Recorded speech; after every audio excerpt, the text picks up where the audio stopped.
exactly how could Web3 and its stack and this tooling be applied to what industries, what use cases, what limitations, what primitives would still be needed. And it became very clear at that point that the way to look at crypto wasn't in isolation. It was actually in the context of gaming, entertainment, the creator economy, what you might loosely define as the metaverse. And in that context, it was really Web3 beginning to take on Web2 and all these businesses that have been built, whether it's, a social media platform, a proprietary monopolistic social media platform, whether it's very closed proprietary gaming environments. We then began to think of Web3 as an operating system for the metaverse, an open metaverse, one that was fundamentally different to the Web2 worlds that we would experience now, one not based on platforms, closed proprietary platforms, but open platforms that allowed for all the principles we knew were important of Web3, the sovereignty of the individual, data, the transferability of wealth. And then we published the Open Metaverse OS operating system, the paper, I think it's first or second week of January. Of course, this was before all the crazy numbers that started happening on Nifty Gateway, the major Beeple sale, Top Shot explosion, Facebook saying they're going to transition into a metaverse company. And to be honest with you, I think we've even surprised ourselves how right we got it, because, I think it was us and maybe Piers Kicks. Almost in the same week, we were racing to publish our Metaverse paper. I knew he was working on one, and he beat me to it by a matter of days. And if you think about Axes, wasn't even really a proper thing then. It was a very fringe game. It's now the highest revenue generating game by month. You combine the primary and the secondary. That any game on the planet, including AAA games, free-to-play games, it's category defining. Sotheby's and Christie's are regularly doing NFT sales. Shopify's integrating them. Twitter's doing PFP integrations and profile pictures, and now we're at the point where almost every incumbent in the entertainment industry, the media industry, the fashion industry has to have a view on NFTs. Are they going to integrate them or not? Steam recently just said they're not. Death knell for them, by the way. But nevertheless, they were forced to come out and say they had a position on it. That forced Tim Sweeney of Epic Games to say, well, they will integrate NFTs, but in a more permissioned way. And of course, then Facebook saying that they're going to transition into a metaverse company. So for the first time ever in 2021, most people in my personal network who haven't had a fucking clue what I've been doing for the last 8 years finally understand it in a way that they were never really going to go to Binance and buy a ETH. Like, well, what's ETH? Or, they didn't really sit around thinking about money. They were busy just trying to do what they got to do, survive, pay the mortgage, keep their job. All of a sudden, the principles of Web3 and crypto, people are arriving at it through NFTs. NFTs are the gateway drug because people understand collecting. They understand, actually, the internet broke a lot of things when they became digital. They lost all value. Music, for example, pretty much lost all value as an asset. You can stream music unlimited for the price of a coffee. All of a sudden, you can now have a digital LP. People get that because people are still collecting LPs. Oh, well, sure. I mean, I'd love to collect a 1 of 20 with some nice artwork issued by the creator. I know only I've got it. I have this direct connection now with the artist. That just transforms the whole music industry. It actually reinstates it, but not only reinstates it, it gives the means of distribution and the means of financialization to any creator on the planet, big or small. Also, it gives access to capital to everybody because your fans become your capital. So if you want to go on a world tour, before you'd have to go and fund that. Now you can actually do it from your fans and they can participate in the economic benefits of a tour. And it's that kind of, and the other big element of it that really dropped for me was just understanding that culture is now the investment. Right. I mean, that's big. And why I got to the metaverse is probably like you did. There's too many moving parts now. I need to frame it in a way that makes sense, that then you don't miss things as they come, because you've kind of got an end state of where you're going. And none of us have a final end state of the metaverse. It's like this kind of digitally fluid world we're moving into. Just having that metaverse in your head gives you an event horizon, where you're going to and what's going to be relevant and how it all fits in. So it's kind of using the macro framework, because it's just moving too fast otherwise. There's different ways of looking at the metaverse, right? So, and the interesting thing about the metaverse as a concept is it's been pretty persistent, right? I mean, it was in vogue and out of vogue. It's now back in vogue. But like, memes are important, narratives are important. As a marketeer, somebody that worked in an advertising agency, that's just something, you know, I understand the discipline and the power of storytelling. And so the metaverse is a narrative. It's anchored in science fiction, and that's been exploited in different media that most people are aware of. If they haven't read the book of Ready Player One, they probably watched the movie, or they've seen some dystopic version of sci-fi, which gives them some framing of where the digital and the physical become a little bit blurred. Most people get that. Now, that's really helpful if you, as you say, have an event horizon that everybody has a general understanding of. It also serves as a contact language.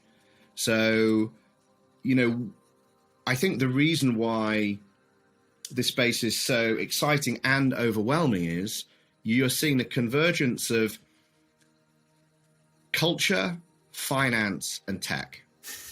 And each are compounding and reinforcing one another. And the other one I always throw into that is behavioral economics, which you'll understand as an advertising guy. Tokens and human behavior, all of these things come together to create this ridiculous network effect. One thing I'm trying to wrestle with is it feels like, and I think this has really been brought through with NFTs and what we're seeing around the community component. NFT is almost the social layer. I argue they're kind of a social media without a platform. They're kind of the social layer to Web3. They're actually atomized socialness in a way, belonging, community. They're the kind of glue.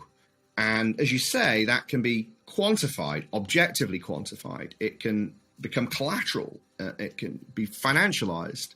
You know, I can begin to borrow and lend against digital value that is otherwise pretty meaningless or trapped in a platform. Yeah, because I thought that in the past, brand was an intangible.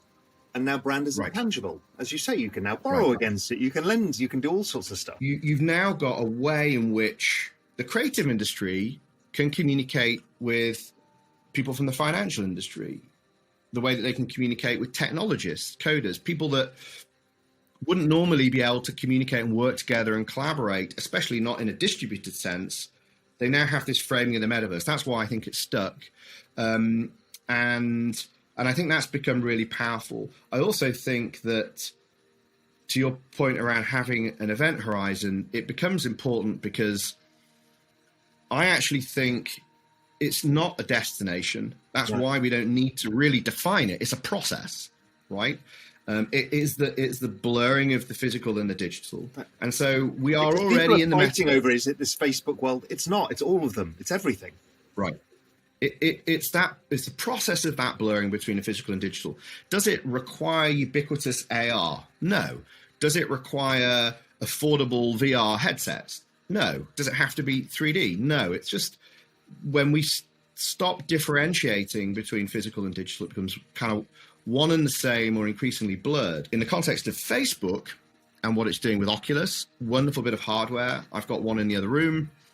However, it is capturing biometric data from how my eyeballs respond to visual stimuli that I'm not even aware of. The holy grail for somebody that wants to know how to trigger or what I like and what I don't like. It's 3D scanning my room as I'm playing with it, every room, the objects in that room. It's like the ultimate advertiser's tool. I just basically brought this thing into my house, into my body. It is a dystopic process of capture and control, right? If it is just Facebook extending their current business model to the metaverse, which it undoubtedly is, because it's almost impossible for it to exit out of that business model. And so we need to be aware that the metaverse is here, it's happening. It could go in either direction. I don't want to be utopic about it and say, well, the open metaverse is going to be perfect. Of course it's not. It's a permissionless, open innovation system. I mean, God knows how that's going to end up. But it's full of humans, and humans are fundamentally flawed. I can mint something on an NFT platform, but nobody can stop me taking it off that platform and selling it on another platform in OpenSea. Nobody can stop me putting that as collateral in DeFi and borrowing and lending against it. So I think that fundamentally breaks the Web 2 model. I think that Web 2 can and should experiment with NFTs, but it is a Pandora's box. Once it's open for them, it's a gradual and then probably rapid decline. But when we published the Open Metaverse OS, it was also this rallying call because we described it as a spectrum. Of course, in crypto, there's always been this thing around decentralized and centralized, which often isn't that helpful because no one project is centralized or decentralized. It's generally come from Bitcoin people who want to argue everything is less. I mean, centralized, right. It's just the dial. Let's imagine that there is an open and enclosed version of the metaverse, Oculus being the closed one, Fortnite being the closed one, and Decentraland and CryptoVoxels and OpenSea and everything else being the open end of the spectrum, like very crudely put. So we said there's open and closed, and we said, obviously, we're for open. We think open's better. And then probably around about the time that Facebook came out and said they're transitioning into being a metaverse company, I actually kind of dismissed them out of hand because I felt that if you aren't... So what is the metaverse? Firstly, there's only one metaverse, singular. For it to be the metaverse, it has to be meta to all else. I believe that the most important characteristic of the metaverse was it was an open economic system that unified verses or worlds. I felt for me, the only thing that's even close to that is crypto. So for me, the metaverse has to have crypto in some form for it to be the metaverse, to allow for this transferability of value across worlds, versus. And so I kind of felt that if you're not connected to crypto, be it NFTs or fungible tokens or cryptocurrencies, whatever it is, then you're not actually part of the metaverse. You've just built a great game. Now, you can have millions of users, but it's still an island. It's not connected to anything other than itself, and therefore the only way that could be the metaverse is if it ended up becoming so big and successful that it consumed everything else, which I think is unlikely to happen. Of course, that was kind of the premise of Ready Player One, but I actually think it's almost impossible that one company alone could do that, no matter how great this world that they built was. But actually, in probably the last quarter, maybe even less than that, again, time's a strange thing in this space, last couple of months, I'm actually starting to think that we might not have got out of jail that quickly. Most governments now are pushing the CBDC, and that's great. They should. I think that has a place. I'm not necessarily opposed to it. But, I mean, they're very much pushing it as an alternative to crypto. They're trying to clamp down on crypto. They're trying to push forward their digital currency. And in parallel, you've kind of got the Facebooks of this world that tried to do cryptocurrency with Libra, got neutered immediately because they can be captured. They can be controlled in a way that Bitcoin can't, the way that ETH can't, the way that proper crypto can't. And of course, Facebook, like all others, will be coerced. And I think that if you look at recently, just in the last week with WorldCoin, pretty dystopic stuff, right? You get a free airdrop of cryptocurrency backed by the world's leading VCs, just scan your iris. Don't worry, we've got a clever way of protecting that data. But by the way, this is biometric data in parts of the world that still experience genocide. You know, they are literally rolling this out in, you know, parts of Africa, Southeast Asia. When you combine all of these things, I think there's a high probability that there will be a permissioned metaverse. So it will be meta because it's bigger than just Facebook, bigger than just Amazon, potentially bigger than just Epic. But it will be regulatory compliant. It will be fully integrated with CBDCs. It has millions of great product developers, billions of users, and regulators love it. And I think that that's going to start happening.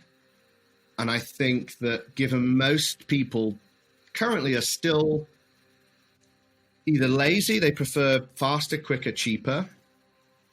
So they'll always go for experience or cost saving, free. You know, how do you wean people off free? Because of course, everything in crypto has some kind of cost to enter. Once you're in it, you can generate a lot more money. You can earn an income, but there's a cost to play. You've got Web 2, which is free to play. We'll even airdrop, you know, some tokens. Just give us your iris. I think that's a very real and present danger.